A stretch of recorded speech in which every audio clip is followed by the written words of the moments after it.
Jacob DeGrom dominated the headlines this weekend and dominated a lot of your questions for Mailbag Monday. And the winter meetings are here, so what do the Halos need to do? Plus, we're going to talk about your thoughts on the moves the Angels still need to make. It's time to get locked on with Mike and John, and this is Locked On Angels. You are Locked On Angels, your daily Los Angeles Angels podcast. Part of the Locked On Podcast Network, your team every day. And John and I thank you for making Locked On Angels your first listen of the day. Every show is free and available on all platforms like Apple Podcasts and Spotify. And you can help us out by giving us a rate and a review. And those watching on YouTube, hello, we're glad that you're here. You can let us know that you're here with a like, a comment, and make sure that you're subscribed to the show. And then there's a little bell. Click that, and you'll be notified every time a new episode drops.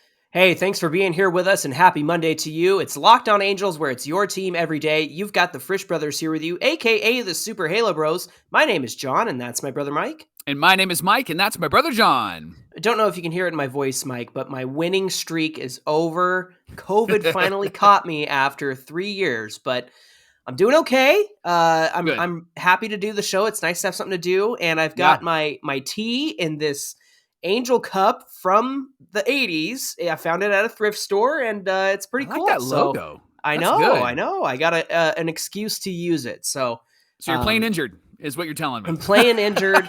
I'm down for the count, but you know what?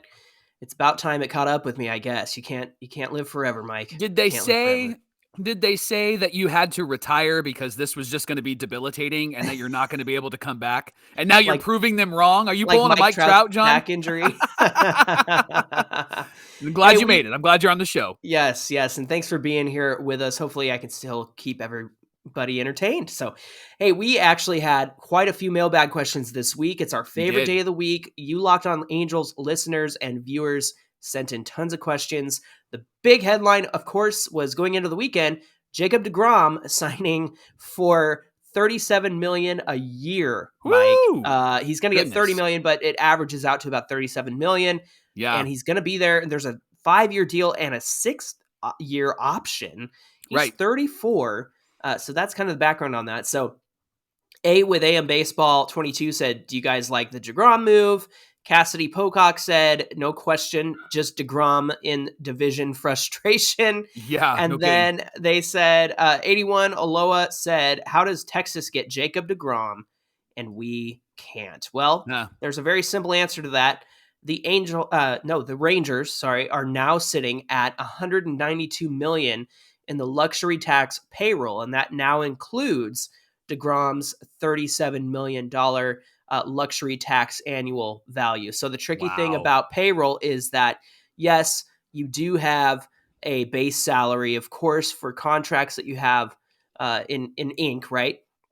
But then the average annual value actually goes against the luxury tax. So there's like a literal payroll value, and then there's a luxury tax payroll. And the Rangers are at $192 million. That's after getting $37 million of DeGrom. So they had room for it. The Rangers had room to do it. Yeah. Seven of the guys on the roster are on contracts.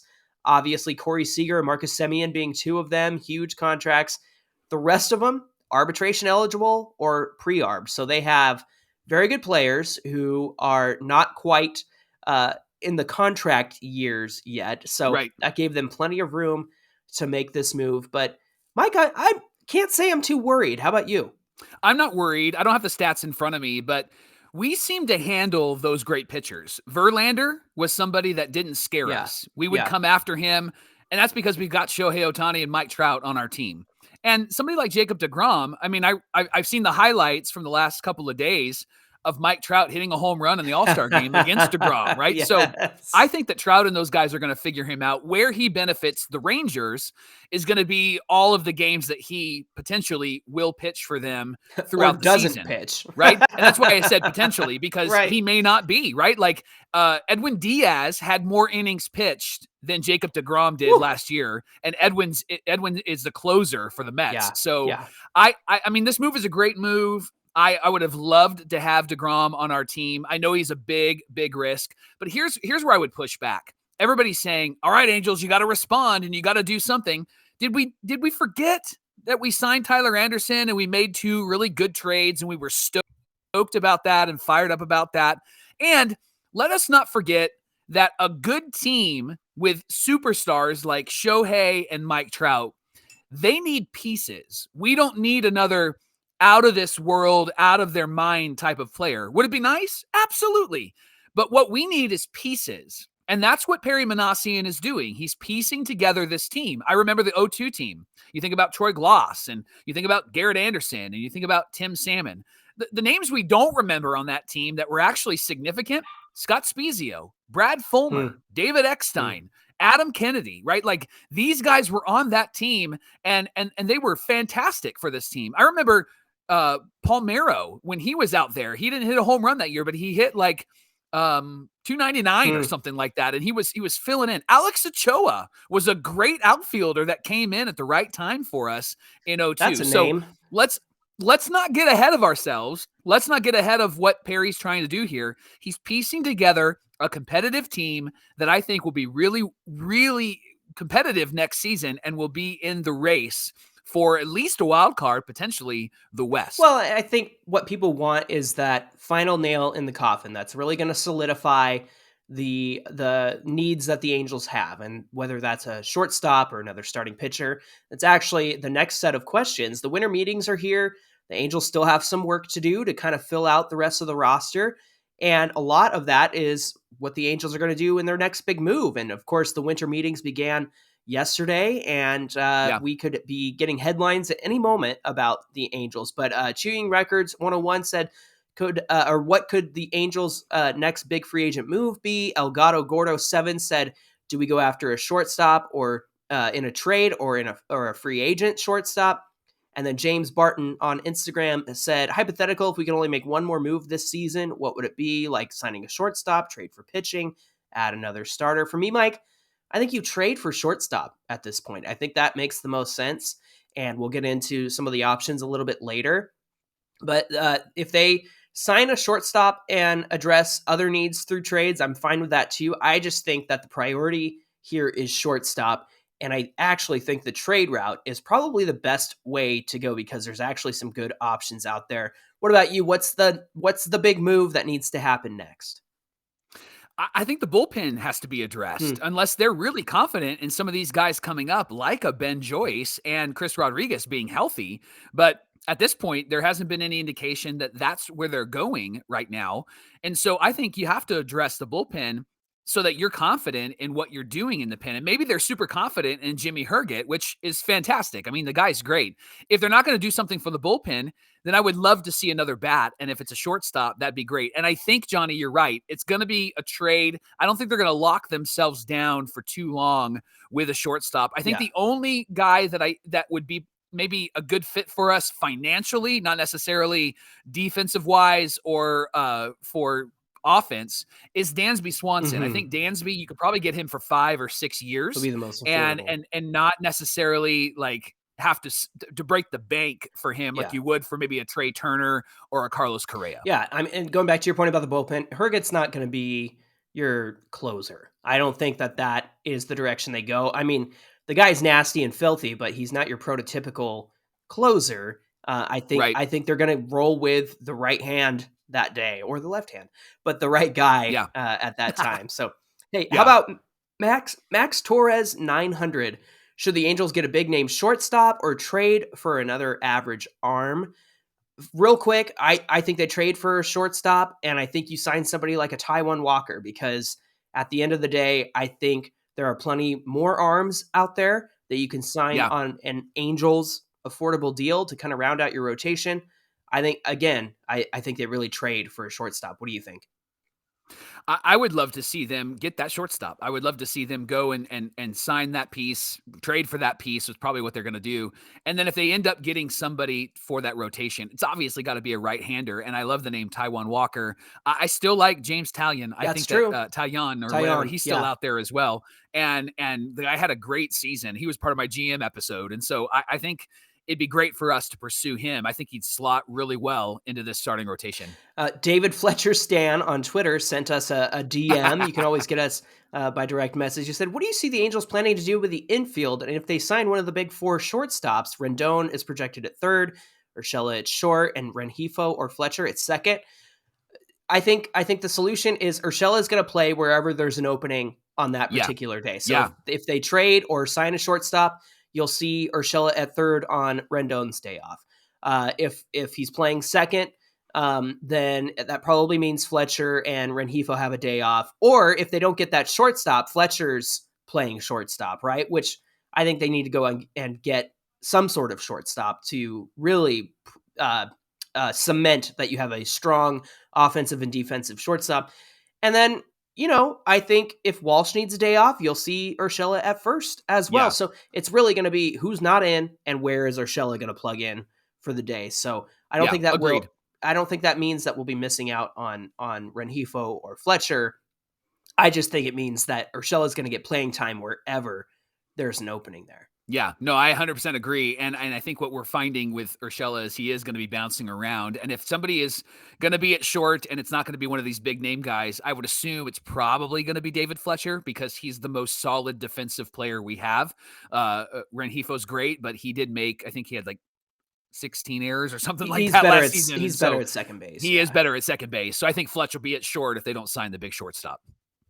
Hey, Healy Bruce also sent us a Twitter GM. He said, with all the talk about shortstop, would not any of the big names block Neto from working on a long, Neto from coming up if the big name shortstop got a long-term contract? If that happens, Neto is going to figure to be a second baseman, maybe even a third baseman, but middle infielders in the minor leagues are always adjustable. At this point in their careers, Neto can play wherever there's a need. And more than likely, if the Angels were to get some sort of long-term shortstop solution and wanted to bring Zach Neto up, they'll find a way to do it. And if it's going to be second base, then it'll be second base for sure. Right.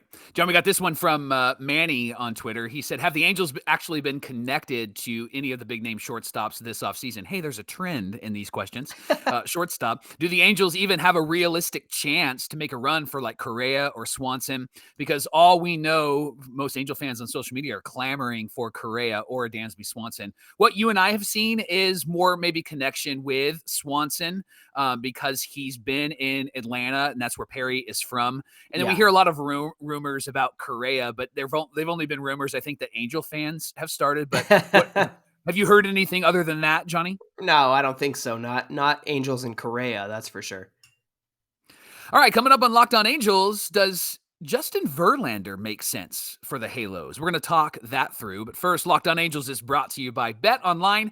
BetOnline.net is your number one source for all your sports betting info, stats, news, and analysis. You can get the latest odds and trends for every professional and amateur league out there, from football to basketball, soccer to esports. We've got it all at betonline.net. And if you love sports podcasts, which we know you do, you can check out betting sports podcasts at BetOnline as well. They're the fastest and easiest way to get your betting fix. So you can head to their website today or use your mobile device to learn more. BetOnline, where the game starts.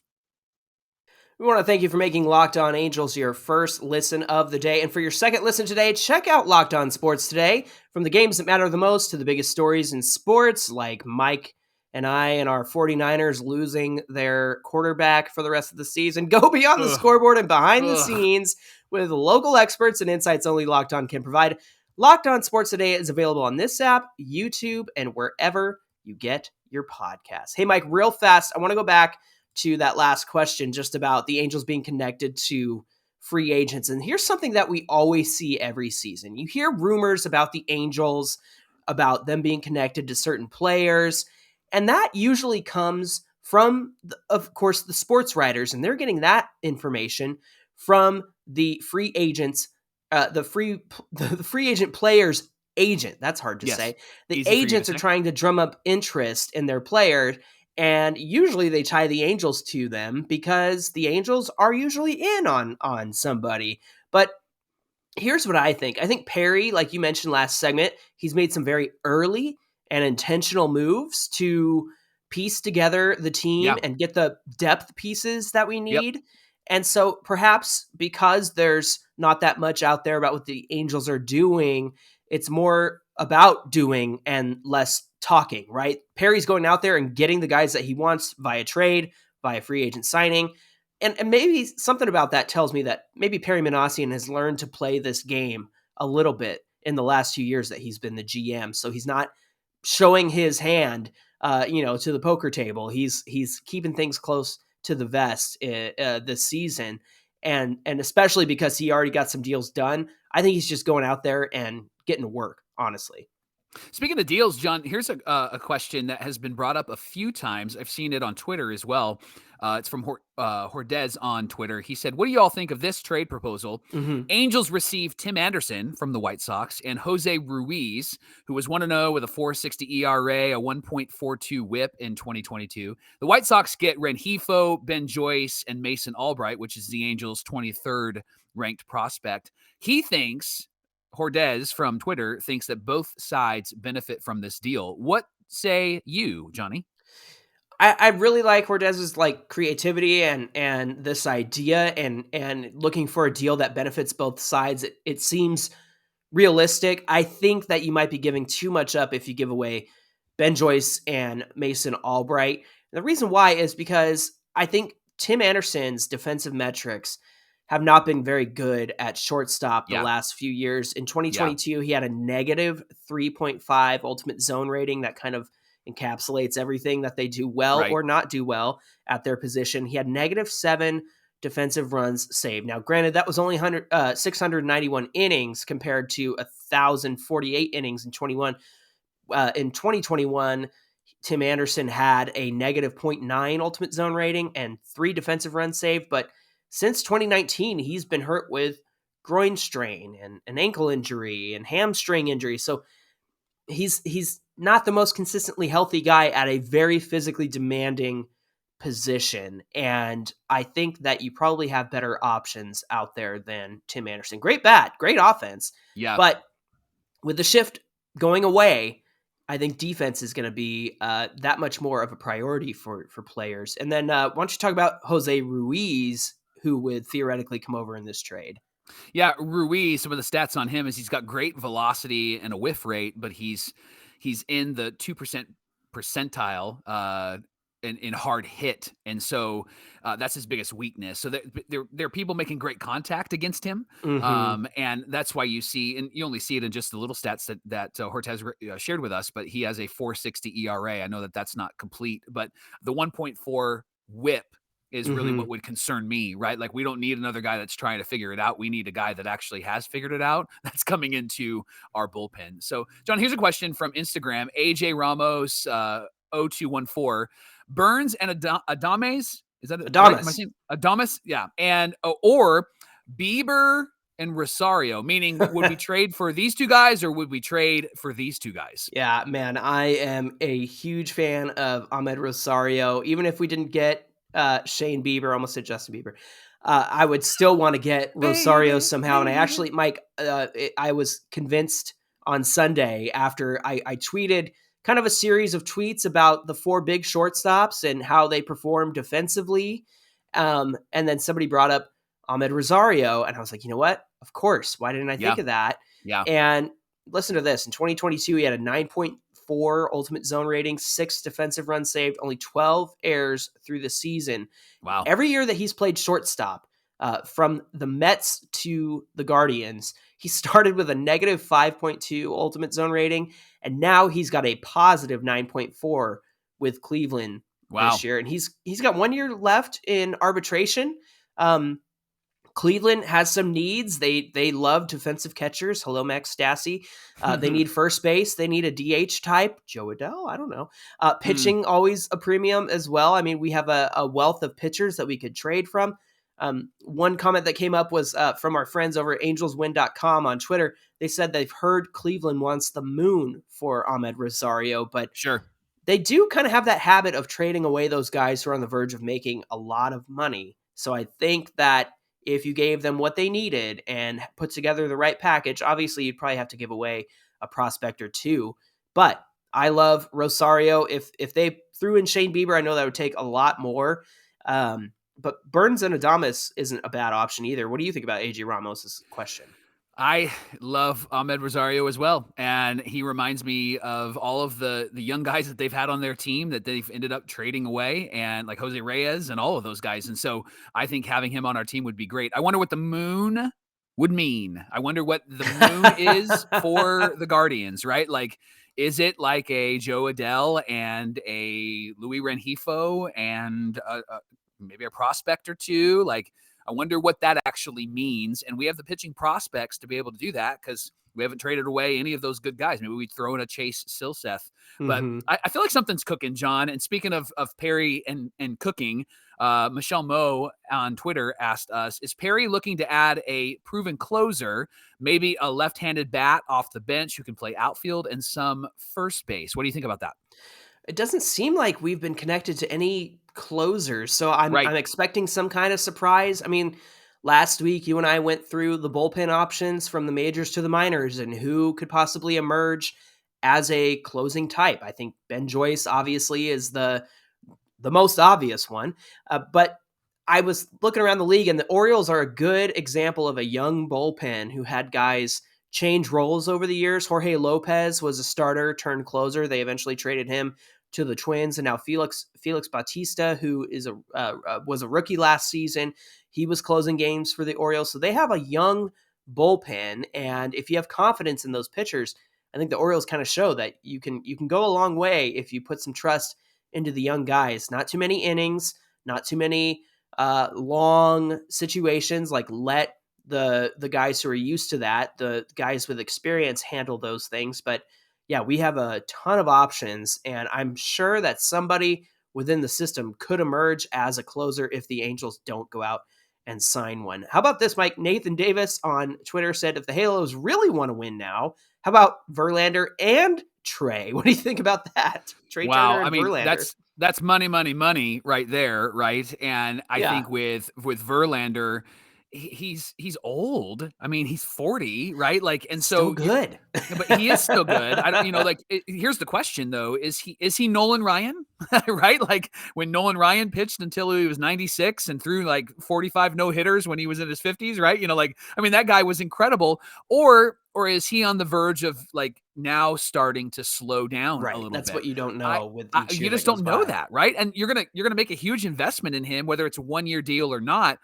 It sounds like he wants a Max Scherzer deal, which is a 3-year, $40 million a year. Right. And right now, if the Angels were going to not be over the luxury tax, that $40 million deal would be it. Like they wouldn't be able to do anything else because they're at like 190, 198 right now. I like Trea Turner, John. I just don't think that his defensive metrics, his numbers really equate to like, hey, we're going to have a really strong defender out there. Yeah, it's really going to be mostly more offense. Yeah, it's really going to be more of the bat, right? Like I'm looking at the numbers right now. He had a negative 0.7 UZR, a -1 defensive run saved. He had 16 errors last year. When you're on the Dodgers, you can cover that up, but not anywhere else. Yeah. And so I just don't know if that's actually a really good move for us. What do you think? Yeah, I love the speed. I love the offense, but those are two things that go away with age. And all you really have left is your glove, and speed is involved in shortstop as well. So I'm still really on board with that Amed Rosario trade. I really love that idea because he's 27 too. He's a young dude. A young guy. So how about from the Halo homie on Twitter? He said, "Hey fellas, if the Halos miss out on the top 4 free agent shortstops, I believe a Javi Baez trade for shortstop would be a great option. Gives Neto a chance to get experience in the minors. Then the Halos can go ahead and sign top-notch starting pitcher and fix the bullpen." What do you think? What do you think, Mike? Javi Baez, 2017, 2018, maybe this would be a really good move, but you're adding 23, last year, honestly. Right? Yeah, but you're adding $23 million to your team, and Javi just doesn't seem like he's got it right now. Maybe he's just not motivated in Detroit, and so that's why he's having an issue, but he just doesn't seem like he's the same guy that he was when he was with the Cubs and when he was running to first base and then ran back home and then ended up getting to second base and they scored a run. Remember that whole mess? That was awesome. So I don't know about that. Even with a trade, you take on $23 million a year and then you can't sign starting pitching. You can't sign a bullpen. So even through a trade that's going to add some dollars there. Hey, how about this? Scott McGough is a pitcher who was in the MLB and went over to Japan in the NPB. And so Kentaro Nishi 24 on Twitter said, how about getting Scott McGough? He played with the Tokyo Yakult Swallows team in NPB last season, had 38 saves. Hey, I know Yakult probiotic. He'll definitely bolster the bullpen. Also a similar situation with the Padres getting Roberto Suarez last season, which ended up very well. Scott McGough wants to come back to MLB, Mike. And in 55 games, he went 2-2. He had 38 saves, a 2.35 ERA in 53 2/3 innings pitched, a 9.69 WHIP, and 59 strikeouts. Compare that to Roberto Suarez in his last year in the NPB. He had 62 games, 1-1, 42 saves, a 1.16 ERA, and a 7.70 WHIP. What do you think about this? Wow, I think these are the creative moves that Perry Minasian has already shown that he has the ability to do. Yeah. And I love these two ideas, or at least this one idea. I think it might be worth a check under the hood just to see if this is something that the Angels could actually pull off. Yeah, I think it's not a bad idea. I think it's if it works out, it's beneficial to the Angels. He's probably a middle of the bullpen kind of guy, like a 6th, 7th, or 8th inning kind of guy. He might not close. I know Roberto Suarez didn't really close except for getting one save with the Padres. So yeah, Scott McGough, somebody to watch out for, does want to come back to MLB. So thank you, Kentaro Nishi 24, for bringing that to everybody's attention. Today's show is brought to you by our friends at Simply Safe. During the holidays, property crimes like burglaries and package theft, they spike nationally. It's why our friends at Simply Safe Home Security are offering Locked On Angel listeners 40% off their award-winning security system so that more families can feel safe and secure this holiday season. Their whole deal comes with all sorts of really great options. They're a home security system with HD cameras for inside and outside of your house. They have advanced sensors for every room, window, and door, even hazard sensors for that detect fires and floods and other threats in your home. And with the top-rated Simply Safe app, being safe is convenient and easy. You can stay in complete control of your system anytime and anywhere. You can arm and disarm your house anytime, anywhere. You can unlock the front door for guests, access your cameras, or even adjust your settings. So don't miss this chance to save big on the only security system that we recommend here at Locked On. Get 40% off a new Simply Safe system at simplysafe.com/LockedOnMLB. That's simplysafe.com/LockedOnMLB. And remember, there's no safe like Simply Safe. We've got a few more questions to get to, just kind of random here and there questions. One came from @AE91581. That's not my PIN number, I promise. MLB fan on Twitter said, hey guys, I just saw Mets and Dodgers Twitter community. They have made up their mind that Ohtani is coming to their team in 2024. I think even if the Angels get to the postseason, he's gone because there seems to be the overpaying of stars, and I think he gets $50 million. What do you think? Yes, I think he does get $50 million. He'll probably get more than $50 million, but here's the thing. Everybody thinks that they have a claim on Shohei Ohtani, but I always say this. Ready, Mike? Where were you when Shohei Ohtani had to have Tommy John surgery? Where were you when he couldn't pitch for 2 seasons? And where were you when he had a terrible hitting season in 2020 and all the Angel fans and the Angels organization stuck with him because they believed in Shohei Ohtani? I don't think the Mets were there. I don't think the Dodgers were there. I don't think anybody who thinks that they can just throw money at Shohei Ohtani were there. And I think that he is very loyal. I think that he wants to win with the Angels. And so the Angels have just as good a chance as anybody else to sign him for beyond 2023, especially with new ownership coming in. That great theologian, Jiminy Cricket, once said, when you wish upon a star, it makes no difference who you are. Mets fans and Dodger fans are just wishing upon a star, and they're assuming that Shohei is not loyal, doesn't like Anaheim, and if you just throw money at him, they're going to come to their team.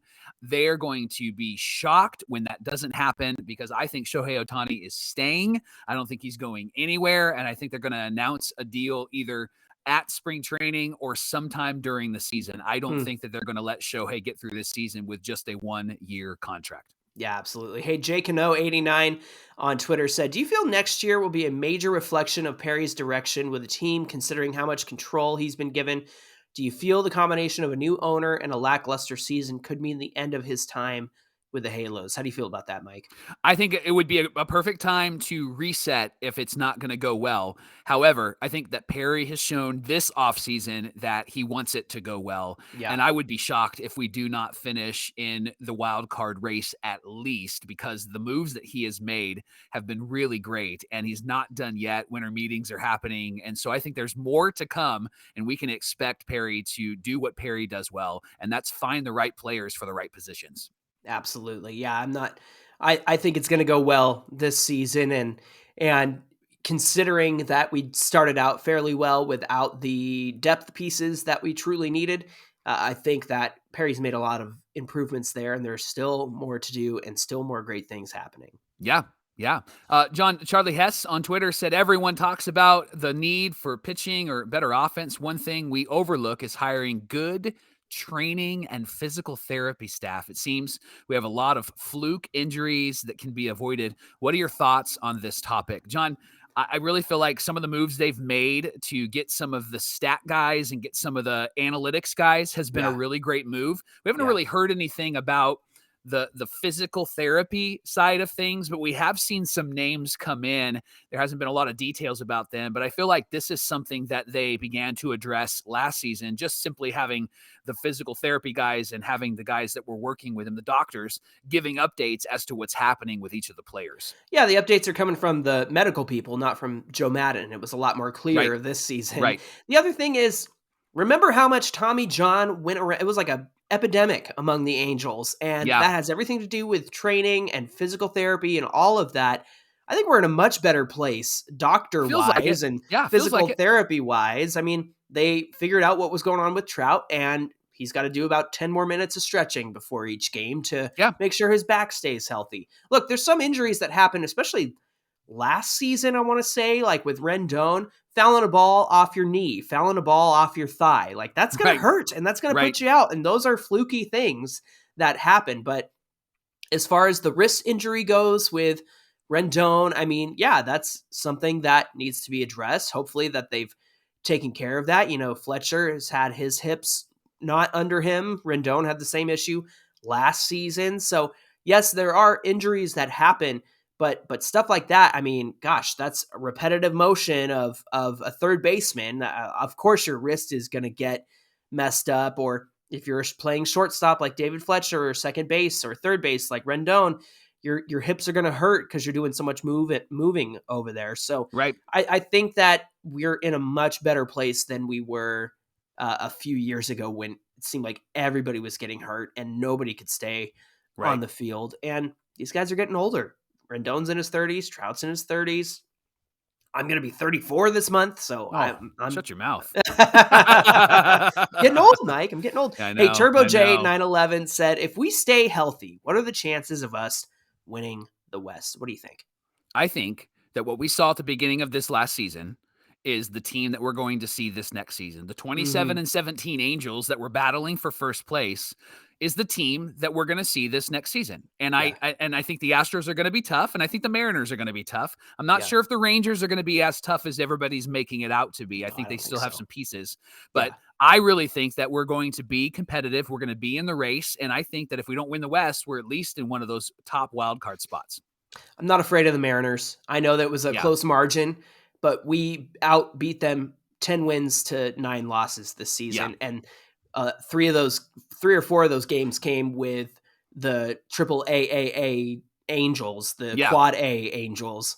And those were all losses and no Mike Trout. So I understand that they just made that trade for Colton Wong, which is a great move. And I like the players on the Mariners. I'm not a huge fan of the fans because they suddenly got too big for their britches last season. But I think the players are great. They have a ton of talent. They have some great starting pitching. When Cy Young winner Robbie Ray is like your 4th starter in the rotation because like guys like Logan Gilbert are so much better, that's saying something. So they're going to be tough. But at the end of the day, I still think the Angels have the edge on those guys. John, can I just say one thing? Yes. When we get to the playoffs next year, we're going to have one episode where I'm going to be intolerable I'm just going to go. I'm going to go off. I'm going to be so arrogant and act like we have. Oh my gosh, and act like we have been in the playoffs every single year. I'm going to be so intolerable. Yeah. And then Locked On Angel fans, I just need you to share this on all of the Mariner Twitter pages and all of anything that you can. I'm just going to be so annoying. And it won't be hard for me to be that way, but I'm going to be so annoying and it's going to be so awesome. So I'm making that commitment right now. When we're good and we win, here we go. Here we go. Deal. Hey, final questions. Just a comment from Anthony Aguiluz, frequent commenter. Hey, Merry Christmas, guys. No question. Just wanted to wish you both an amazing holiday. Thank you, Anthony. Love it. Appreciate your questions. Always appreciate your listen and your view. Thanks for being here with us. And that goes to everybody else listening as well. Well, thanks for making Locked On Angels your first listen today. We appreciate all of your questions. Now, for your next listen, check out the Locked On Sports Today podcast. They're sharing some of the biggest stories of the day, instant reactions, big game recaps, and the take of the day. They're available on the Odyssey app, YouTube, or wherever you get your podcasts. Hey, get at us on Twitter at Locked On Angels and at Super Halo Bros on Twitter and Instagram. If you want to comment below the video on YouTube, you could do that as well. We love hearing from you. Mike, what do we have on deck for tomorrow's show? Well, we're going to be here for any breaking news from the winter meetings, obviously for the Angels. But if there's other big news, we'll share it with you here on Locked On Angels. But tomorrow, we're going to take a look at the key hitters in the Angels lineup and ask this question. Are they really coming through when we need them the most? And the stats are really interesting. So we hope you'll join us tomorrow on Locked On Angels.